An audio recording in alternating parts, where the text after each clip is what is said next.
Bismillahirrahmanirrahim. Assalamualaikum warahmatullahi wabarakatuh.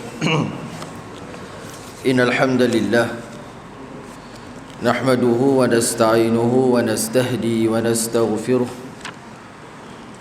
wa na'udzu billahi min shururi anfusina wa min sayyiati a'malina.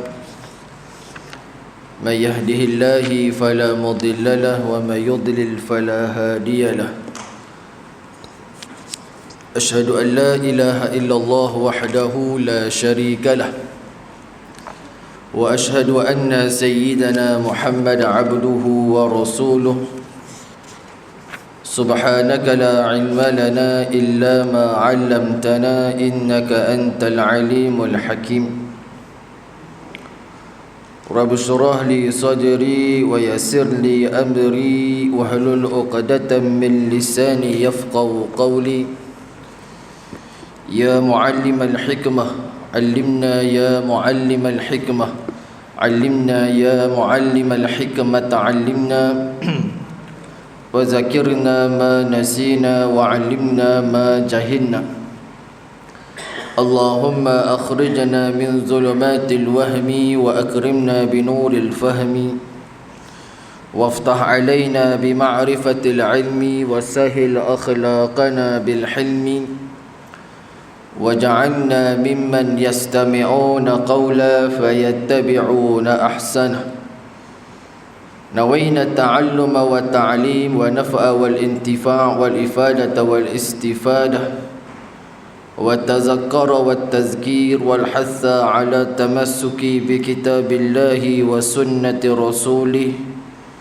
ودعاء إلى الهدى ودلالة على الخير ابتغاء وجه الله ومرضاته وقربه وثوابه سبحانه وتعالى وصلى الله على سيدنا محمد وعلى آله وصحبه أجمعين أما بعد. Jadi insyaAllah pada malam ini kita sambung pengajian kitab Ar-Razi jilid yang pertama. Kita sampai kepada masalah yang ke-198 dalam kitab Jawinya muka surat 76, dalam kitab Ruminya muka surat 134, berkenaan dengan bab yang baru, bab maja'a fil isbaghil wudu, bab berkenaan dengan isbagh. Isbagh kita ulang sebalik, isbagh dengan mana itmam ataupun ikmal, mana menyempurnakan, memperelokkan, itu dia panggil apa? Dia panggil sebagai isbagh. Jadi pada bab ini Nabi SAW menceritakan perkara yang boleh mengampunkan, yang boleh menghapuskan dosa dan mengangkat darjat seseorang. Maka baginda Nabi SAW menceritakan 3 perkara yang boleh menghapuskan dosa seseorang dan mengangkat darjatnya. Maka di sana Al-Imam At-Tirmizi rahimahullahu ta'ala mendatangkan hadis tersebut, dan kita dah baca dah hadis tersebut pada kuliah subuh yang lalu. Maka pada masalah hari ini Al-Imam Syekh Al-Marbawi rahimahullahu ta'ala mendatangkan beberapa masalah daripada hadis tersebut. Di antaranya masalah yang ke-198. Kata musannif rahimahullahu ta'ala wa nafa'ana bi barakati ulumihi fid daraini amin. Masalah yang ke-198 menyempurnakan wudu atas kebencian dan maksudnya. Sebab Nabi sebut isbaghul wudu alal makarih. Makarih mana benda yang kamu benci, ataupun di atas jalan segala masyaqqah, kepayahan. Apa maksudnya? Bermula yang dikehendaki menyempurnakan wuduk di dalam hadis pada masa 197 itu ialah sebagai di dalam masalah 196. Maka dengan yang demikian perbuatan telah diberikan Allah beberapa pahalanya. Maka bagi menambahkan darjat dan menghapuskan segala dosa itu ialah beramal akan sabda Nabi SAW iaitu menyempurnakan wuduk pada segala kebencian, yakni sebagaimana susah dan pedih rasa menanggungnya, maka engkau sempurnakan juga sebagai masalah 196 itu pada wuduknya. Contoh dia bagi, jikalau sujud amat atau berasa pedih luka jantung, luka pisau, atau kerana sayang sangat-sangat dan masyaqqah mana kesusahan amat menanggal balut, maka dilawan disempurnakan juga wuduk itu. Di antara contoh dia buat apa dia? Ketika mana musim sejuk. Musim sejuk ni faham-fahamlah kalau ambil wuduk tu macam mana. Kita di Malaysia mungkin kita tak jadi sukar, sebab di Malaysia ni walaupun musim sejuk, tapi kita mampu lagi boleh ambil air dalam keadaan air tu sejuk. Berbeza dengan mereka yang berada di luar negara. Tanya Ustaz Aizat tahu lah, air tu macam mana kita tak boleh nak ambil langsung. Mana kena guna saqanah, guna pemanas air tu. Buka tu dulu, tadah dulu, kemudian campur dengan air sejuk, air tu suam-suam, baru boleh ambil wuduk. Tu pun duk rasa sejuk lagi. Maknanya apa? Kesusahan. Susah tak ambil wuduk tu? Susah. Tapi Nabi kata apa? Hang ambil juga. Maka apa kata Nabi SAW? Yamhullah bihil khataya. Allah Ta'ala menghapuskan segala dosa dia. Tapi ingat, jangan sampai memudaratkan. Dalam satu hadis, satu orang sahabat dia perang, kemudian dia luka. Sebila mana dia luka, dia kena mandi janabah bersama dengan isteri dia. Dia kena mandi janabah. Jadi persoalan pada dia luka. Jadi apa perlu dia buat? Dia kena mandi ke ataupun dia kena tayammum? Jadi dia minta fatwa daripada sahabat-sahabat yang lain. Sahabat kata, hang kena mandilah sebab luka hang bukan teruk sangat pun. Mandi. Jadi apa jadi? Sahabat ni mandi, famata, kemudian dia mati. Dia mati. Berita ni sampai dekat Nabi SAW. Apa kata Nabi SAW? Hum qataluh faqatalahumullahu ta'ala. Kata Nabi, mereka yang bagi fatwa tu telah membunuh orang ni, dan mudah-mudahan Allah Ta'ala akan membunuh mereka.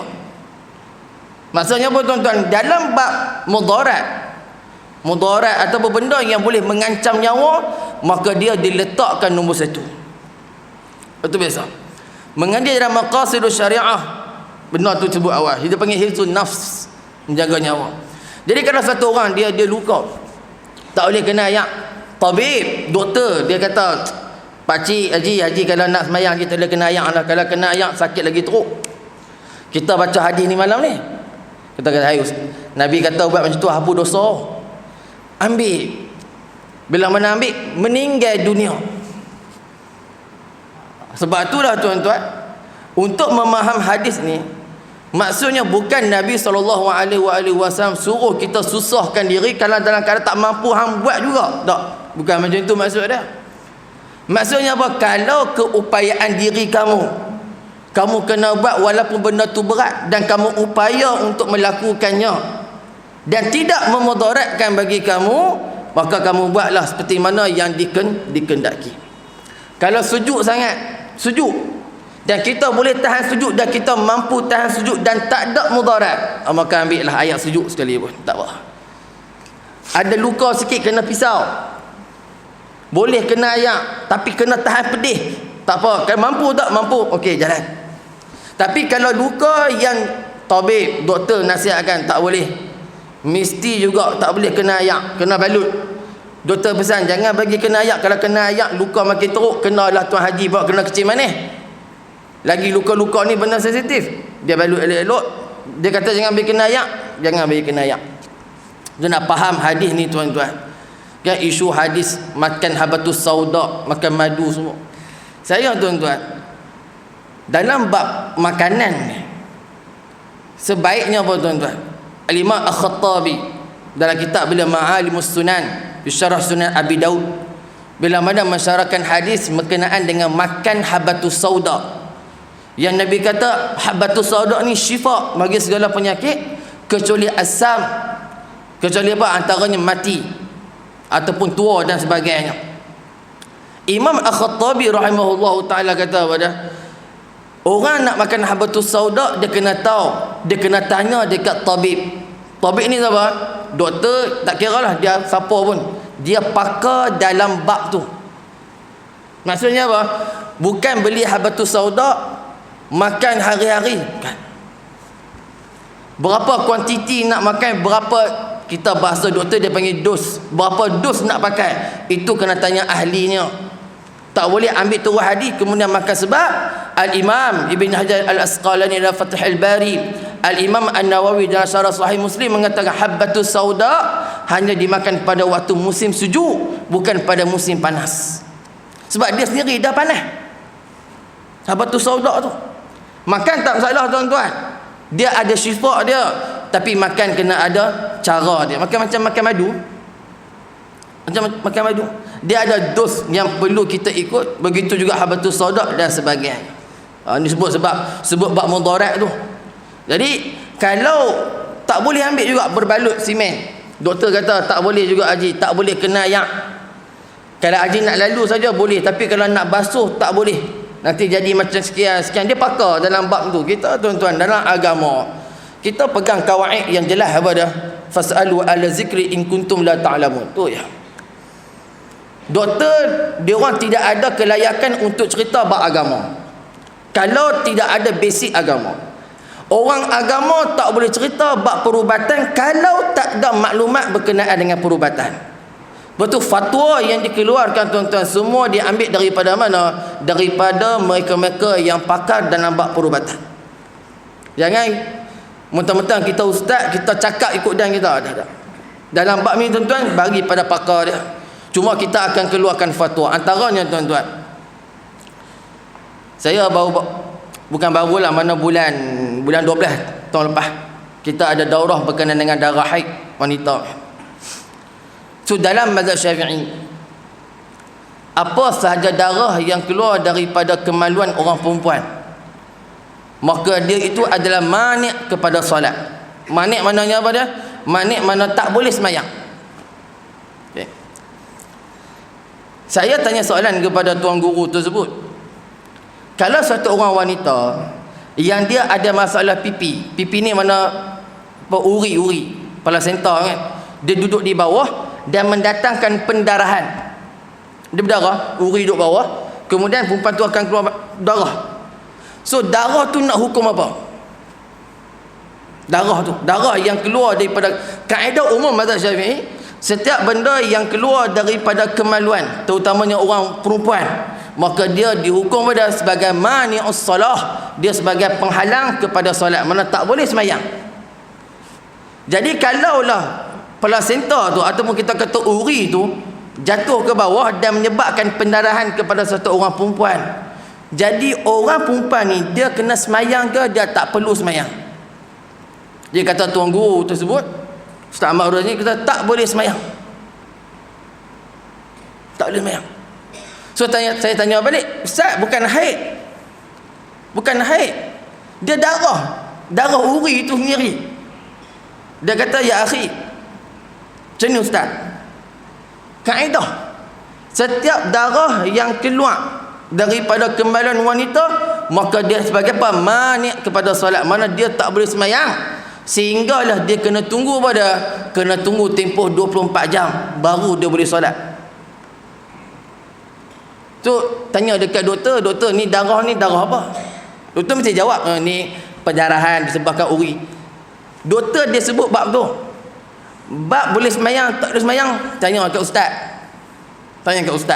tanya dekat guru dalam bab tersebut. Kerana apa? Kerana dia ada kaitan dengan ibadat. Doktor dia kata ni sebab uri jatuh, kemudian uri duduk bawah, kemudian pendarahan dan sebagainya, itu doktor. So doktor kata tak apa, ini perempuan boleh solat. Tak boleh.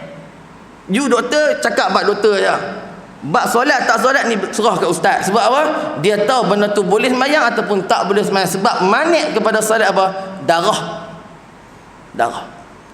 Atau kenapa? Maknanya Allah Ta'ala jadikan manusia ni tuan-tuan, dia ada bidang-bidang dia sendiri. So apa perlu dia buat? Hormat kepada bidang-bidang tertentu. Hormat.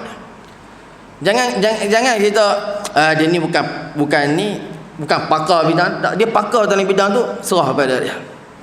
Sebab tu ahli majlis fatwa, mereka ni orang yang tak cepat buat keputusan.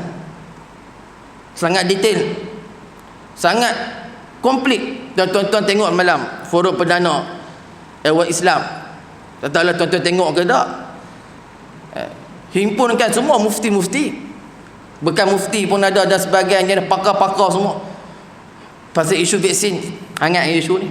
Dia nak kata apa? Saya nak beritahu pada tuan-tuan, hilangkan sikap su'uzon dengan ahli majlis fatwa.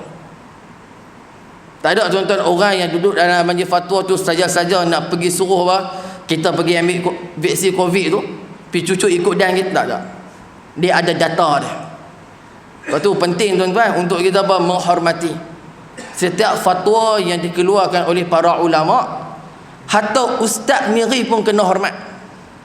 Saya ustaz-ustaz mengajar dekat Masjid Surau, walaupun ada pandangan peribadi, ya, pandangan peribadi is pandangan peribadi, tapi bila mana fatwa tu lagi zat, tak perlu lawan. Sebab apa tuan-tuan? Sebab untuk mengeluarkan fatwa memerlukan waktu yang begitu panjang. Tuan-tuan tak setuju ambil vaksin tu, hak kita. Tuan-tuan nak ambil, tak nak ambil pun tak apa, tak nak ambil pun tak apa, nak ambil pun tak apa, terpulang. Tapi nak hina, sampai saya tengok satu status dalam Facebook, dia tulis apa? Mufti Dajjal. Hang cakap dekat orang yang mengaji agama tinggi, hang cakap dekat orang yang tiap-tiap malam bangun beribadat pada Allah, cuma hang cakap macam tu. Tak setuju pandangan peribadi. Tak perlu kita marah-marah. Nak ambil, dia ambil. Tuan-tuan daftar Mas Sejahtera, masuk. Sudah cucuk. Jadi apa, jadilah. Bila nak kata-kata tak nak pun tak apa, terpulang. Ikut kita. Tapi nak kata apa? Nak kata fatwa telah dikeluarkan dan tidak ada tanggungjawab kepada diri kita. Macam solat berjemaah yang jarak ni pun sama juga. Banyak benda tuan-tuan. Sebab apa sebut benda ni? Benda mudarat. Agama dia jaga macam tu. Agama terpaksa menjaga apa, mudarat manusia tu lebih diutamakan. Dia kalau orang dia nak pegang kepada prinsip dia, peganglah. Tapi saya tak ada masalah. Sebab ada kawan-kawan saya pun tak setuju. Tapi bila mana fatwa telah dikeluarkan, hormat. Sebab mereka mengaji tuan-tuan. Ahli majlis fatwa bukannya lantikkan orang biasa-biasa tak. Tu kena hormatlah, kena respect. Kena hormat. Setiap orang ada bidang dia. Baik. Itu berkenaan dengan wuduk. Kalau tak boleh tanggal balut dan sebagainya, maka sapulah di atas balutan, kemudian bertayamum. Itu dipanggil apa? Dipanggil wuduk dengan atas jabirah, dia panggil. Maknanya jabirah ni benda yang berbalut, kepala, tangan, mana yang anggota wuduk yang berbalut dipanggil jabirah. So benda yang atas jabirah ni maka wajib pada ditayamumkan. Kalau kaki basuh dekat bahagian mana yang boleh nampak jari tu, kemudian bahagian yang tak boleh kena kaki tu, air tu, maka digantikan dengan tayamum.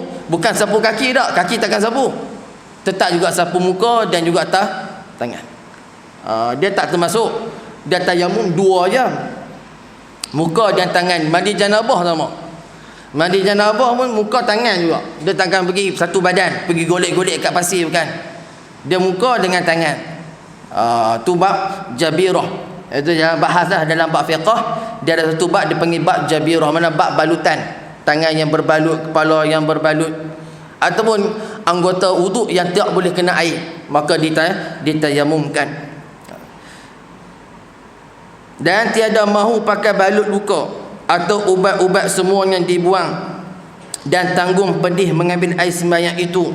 Dengan yang demikian dapat martabat hapus segala dosa dan dapat beberapa darjat di syurga. Jadi Nabi SAW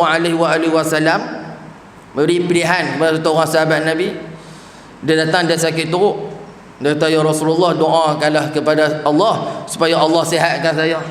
Dia kata, kalau engkau sabar, pahala besar. Dia kata, tak boleh sabar ya Rasulullah, teruk sangatlah. Dia kata, sakit teruk sangat. Maka Nabi bagi pilihan. Pilihan apa dia? Kalau nak berubat, ya silakan. Kalau tak nak berubat, jangan sampai bawa kepada mudarat diri.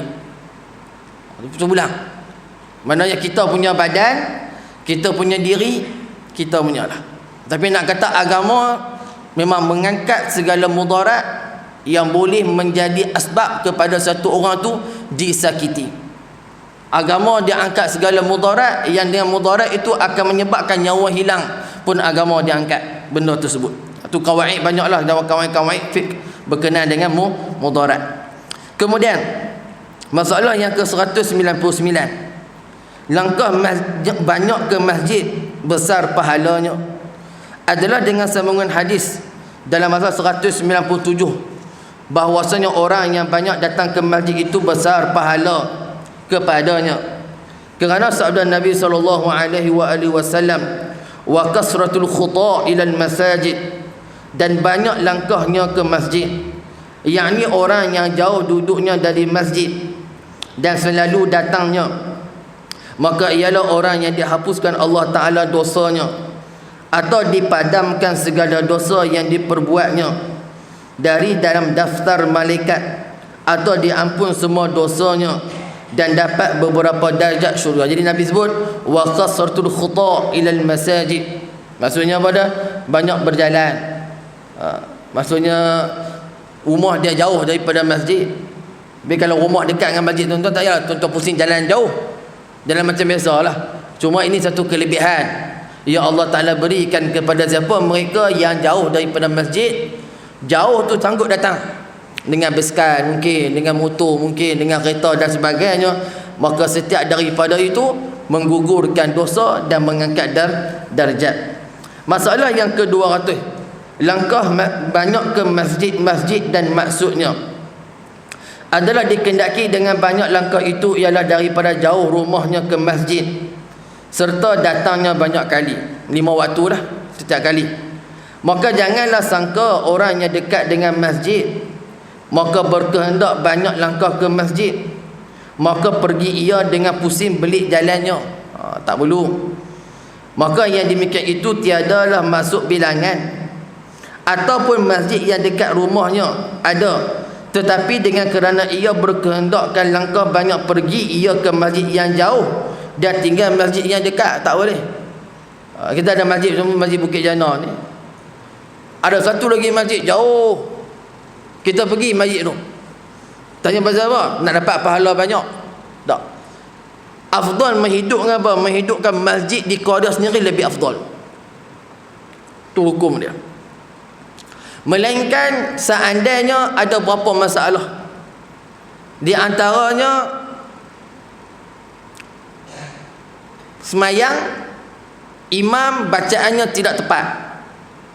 Contoh berlaku kesalahan jali ketika mana imam membaca suratul Fatihah, antara kalau dia menambah huruf alaihim jadi alaihim, atau apa saja, alhamdulillah jadi alham, ada qalqalah dekat alif lam tu, maka tu kesalahan-kesalahan jali yang kalau kita pergi semayang masjid lain lebih selamat.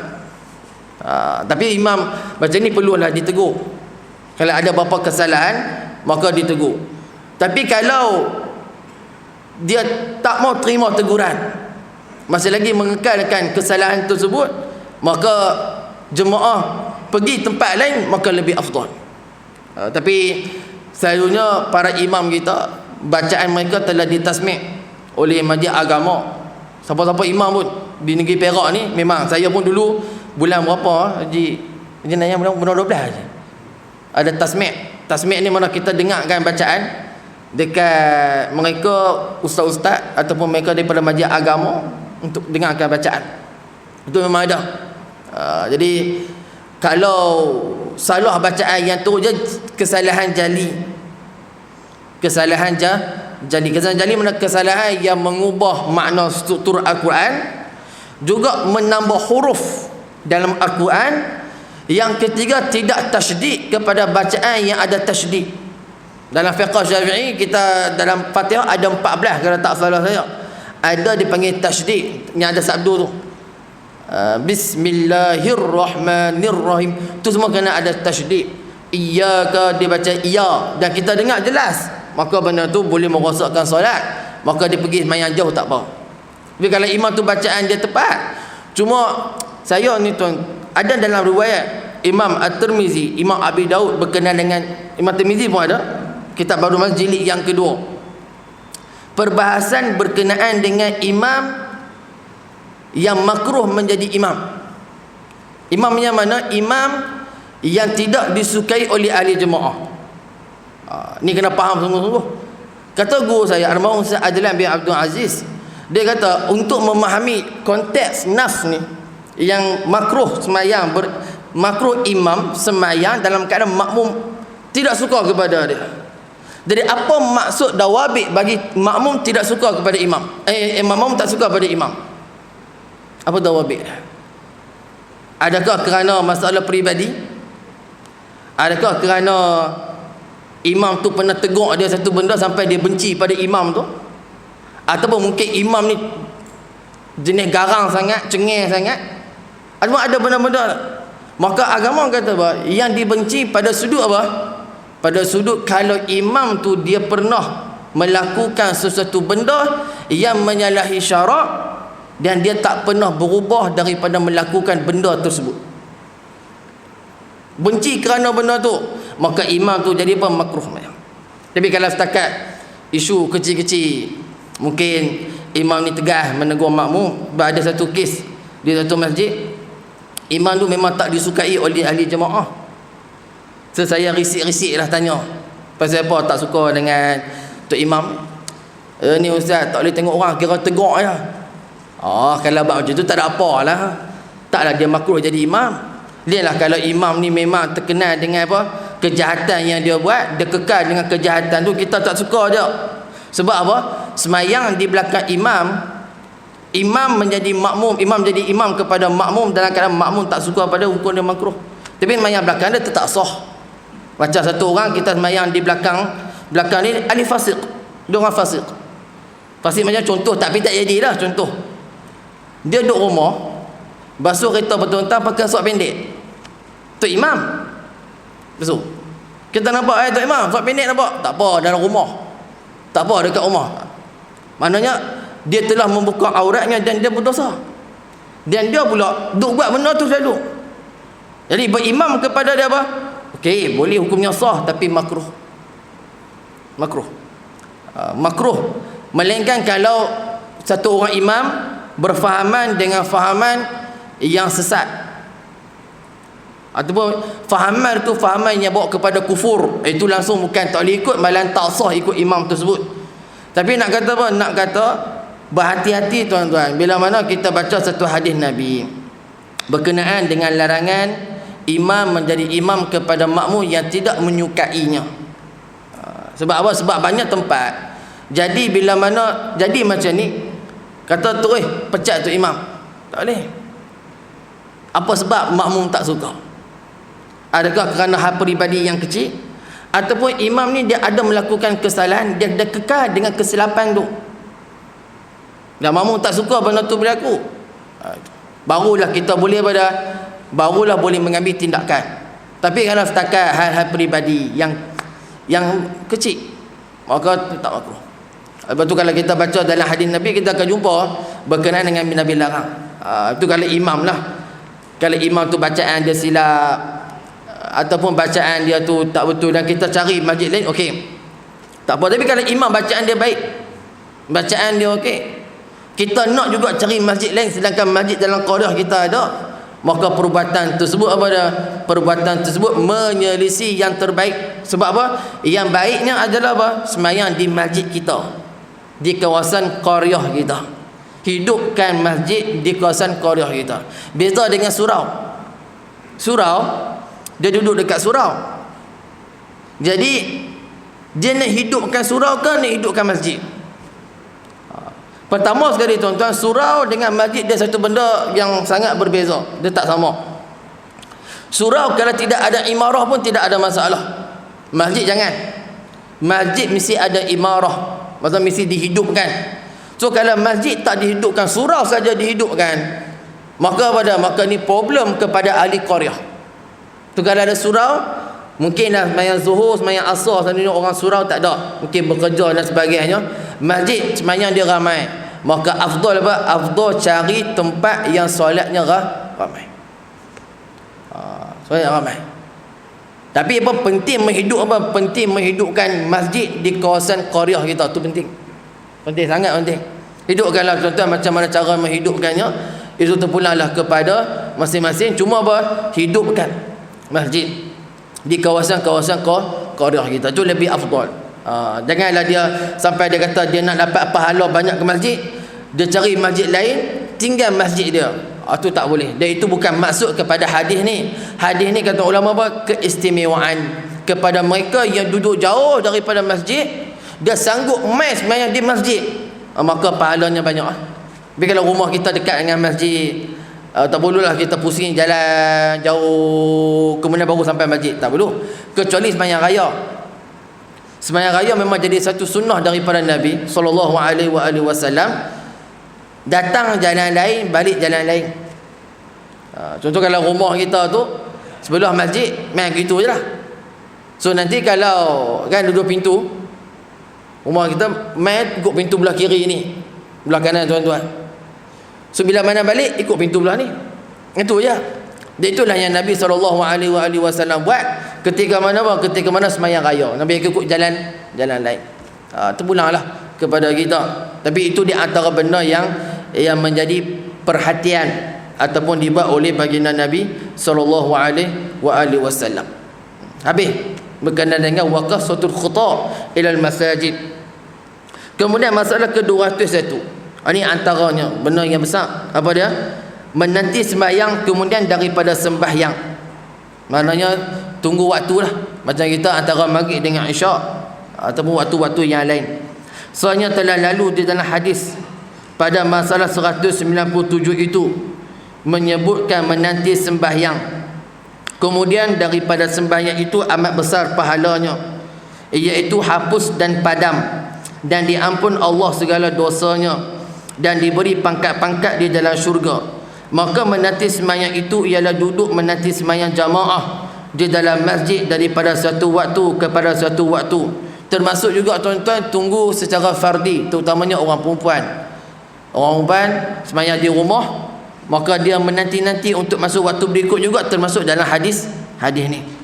Kalau kita orang lelaki di masjid, maka terupalah pada adatnya daripada asar menanti jamaah maghrib, dan daripada maghrib menanti jamaah isyak macam kita buat sekarang. Kemudian daripada itu pulang tidur ia, maka datanglah terupa pula menanti sembahyang cara ibadat, iaitu 3 tadi dan pada subuh. Mungkin isyak ke subuh tu kita balik rumah lah. Kemudian daripada zuhur nak ke asar tu mungkin kita balik rumah. Ada tempat-tempat yang asar tu dia tunggu sampai masuk waktu maghrib, maghrib tunggu sampai masuk waktu isyak. Itu pulanglah ikut waktu yang kita ada masing-masing. Dan tiada ada nanti antara isyak dan subuh. Maksudnya apa? Isyak dengan subuh selalu kita tak tunggu. Kita balik melainkan orang yang niat iktikaf dalam masjid. Inilah makna sabda Nabi SAW, "Wantizarus salati ba'da salati fazalikumur ribat." Dan menanti sembahyang kemudian daripada sembahyang, maka demikian itulah tambatan diri dan nafsu serta taat, yakni menambatkan diri kepada taat. Dia panggil apa? Dia panggil ribat. Ribat ni apa tuan-tuan? Tambat, habas dia panggil. Maknanya kekang. Sebab Al-Imam Al-Baihaqi dalam kitab Syu'abul Iman, dia datangkan bab berkenaan dengan ar-ribat. Ar-ribat ni juga tuan-tuan termasuk apa dia? Termasuk mereka yang menjaga sempadan negara.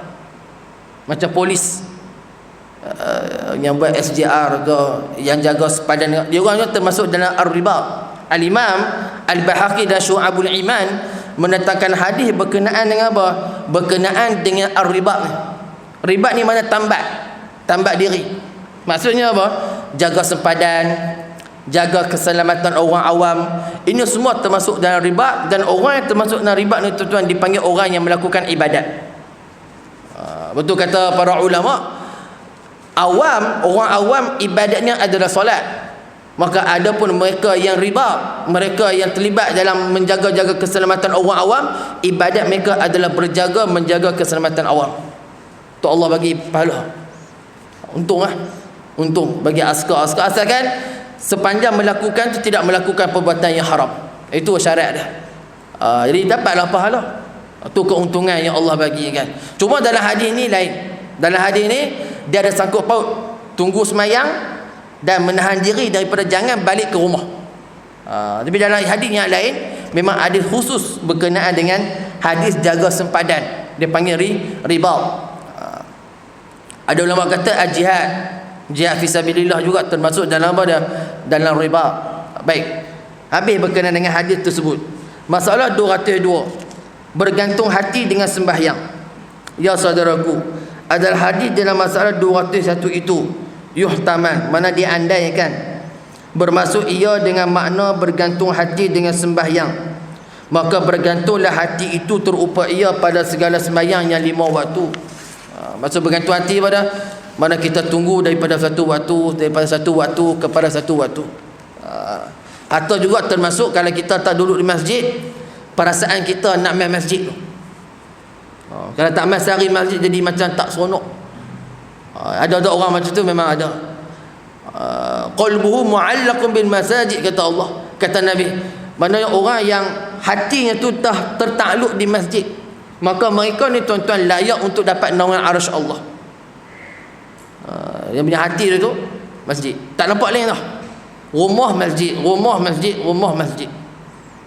So orang macam ni pada layak dia dapat apa? Naungan arsy Allah, seperti mana disebut oleh Imam Sayyidina Abu Hurairah dalam hadis riwayat Imam Bukhari. 7 orang yang layak untuk dapat naungan arsy Allah. Di antara qalbuhu mu'allaqun bil masajid, hatinya yang tergantung di masjid. Maksudnya apa? Contoh isyak ni balik ni, tak sabar nak main subuh esok. Tak sabar nak main. Dia duk cita-cita. So orang macam ni tuan-tuan pada insya-Allah dapat naungan arsy Allah Taala di akhirat. Tu dia panggil mu'allaq, maknanya tergantung hatinya. Kaifiat cara bergantung hati dengan sembahyang itu, iaitu apabila selesai sembahyang yang dikerjakannya, maka tiada lepas daripada mencita-cita sembahyang yang di belakangnya, seolah-olah di dalam hati tiada lupa dan tiada lalai sebagai loba dan tamak hendak mencapai mengerjakannya dan melepaskan yang fardu di atas batang lehernya. Itu kaifiat dia. Kaifiatnya apa dia? Tunggu, macam tuan-tuan tunggu hari ni, kita tunggu waktu isyak ni. Hari masih isyak kita berhenti, tunggu waktu isyak masuk. Kemudian balik rumah ni tuan-tuan, walaupun kita balik rumah tapi hati kita tu tak sabar-sabar nak sembahyang subuh esok. Maka tu juga termasuk dalam apa dah? Dalam intizarus solah, menunggu waktu solat. So subuh tu mai balik pula tak sabar nak main zuhur tak sabar nak main asar, tu. Maka inilah yang dipanggil pada intizarus solah, yang mereka tu disebut sebagai oleh Imam Nawawi pada al-jihad, jihadun nafs. Mereka sedang berjihad melawan hawa nafsu mereka. Ada orang lain dia bergantung hati dengan benda lain, tapi orang ini bergantung hati di mana? Di dalam masjid. Itu kelebihan yang besar di sisi Allah Ta'ala. Demikianlah daripada satu waktu kepada satu waktu, bersedia dan berkemas dan bercita dan bersungguh-sungguh hati hendak mengerjakan, tiada lupa sekali-kali akan demikian itu. Memang tak lupa lah waktu sembahyang. Dia ada main paling awal, main buka pintu, main buka lampu, semua dia main awal. Betul Imam Ibn Hajar Al-Asqalani dalam Fathul Bari dia kata, di antara amalan sunnah yang besar apa dia? Antaranya adalah menunggu waktu solat. Tunggu waktu solat ni apa tuan-tuan? Tunggu sebelum azan. Bahasanya apa? Sebelum azan kita dah sampai masjid. Ini yang paling terbaik. Ahli jemaah ni dia banyak peringkat. Yang paling afdal apa dia? Datang awal, dapat main tahiyatul masjid ke? Kemudian tunggu waktu azan. Ini yang paling terbaik. Tak kira dah tunggu 5 minit ke 10 minit ke, dia main awal. Itu yang terbaik yang kedua. Yang pertama. Yang kedua yang terbaik, dia main ketika azan. Azan pun tu sampai cek suhu apa, tulis semua tu. Yang ketiga, dia main selepas azan. Nombor 3 mana tarah tu jatuh sikit. Nombor 3. Lepas azan, la ilaha illallah, motor sampai lah. Tu. Yang ketiga, cek suhu apa semua. Yang keempat apa dah? Yang keempat dia sampai ketika mana iqamah. Iqamah Allah Akbar, sampai dah motor motor sampai dah. Sampai dah Pak Haji ni. Ada waktu tu dia main. Yang kelima paling tu ketika mana imam sudah masuk di dalam solatnya. Imam takbir Allahu Akbar baru sampai. Yang keenam bawah lagi apa dia? Dia datang ketika mana imam sedang rukuk untuk dia dapat rakaat. Dengarlah dia lari daripada belakang bunyi kunci motor dah. Sampai. Itu yang ketujuh apa dah? Yang ketujuh dia sampai sebelum imam salam. Ini yang tujuh. Yang ke-8 tak sampai-sampai. Tu tak tahu siapa. Tu memang tak sampai langsung, tu tak ada apa jawab dah. Kira dapat nombor 7 kira okey lah. Kan? Dapat nombor 7 kira okey. Dapat nombor 1 macam payah lah. Kita pun banyak kerja. Dia kata dapat nombor 7 okey, jangan dapat nombor 8 dah. Nombor 8 langsung tak sampai pergi mana tak tahu. Tu nombor 8. Tu orang yang amat ibadat lah di masjid. Semua bagus. Dan mudah-mudahan Allah Ta'ala kekalkan kaki kita dan hati kita ditaklukkan di dalam masjid. Maka tuan-tuan yang terakhir, inilah yuhtaman, diandaikan makna sabda Nabi SAW, wantizaru salati ba'da salati fazalikumur ribat, dan menanti sembahyang kemudian daripada sembahyang, maka yang demikian itu tambatan nafsu dan jisim mana badan kita kepada ketaatan. Maka orang yang demikian itu diampunkan Allah sekalian dosanya dan diberinya beberapa darjat di dalam syurga. Habis berkenaan dengan hadis tu tuan-tuan, dan insya-Allah kita akan masuk dalam bab majaa fi mandil ba'da al-wudu. Ni bab berkenaan dengan mandil. Mandil mana sapu tangan tu kita lap selepas daripada wudu. Dia panggil mandil lah. Orang Arab tisu pun dia panggil mandil juga. Mana sapu tangan. Wallahu a'lam. Jadi tuan-tuan, saya dikatakan ada tahlil, kita buat tahlil ringkas sikit insya-Allah. إلى حضرة النبي مصطفى رسول الله صلى الله عليه وسلم وعلى آله وأصحابه ولكافة المسلمين والمسلمات، خصوصا لآبائنا وأمهاتنا ومشايخنا شؤون الله لهم الفاتحة. أعوذ بالله من الشيطان الرجيم. بسم الله الرحمن الرحيم.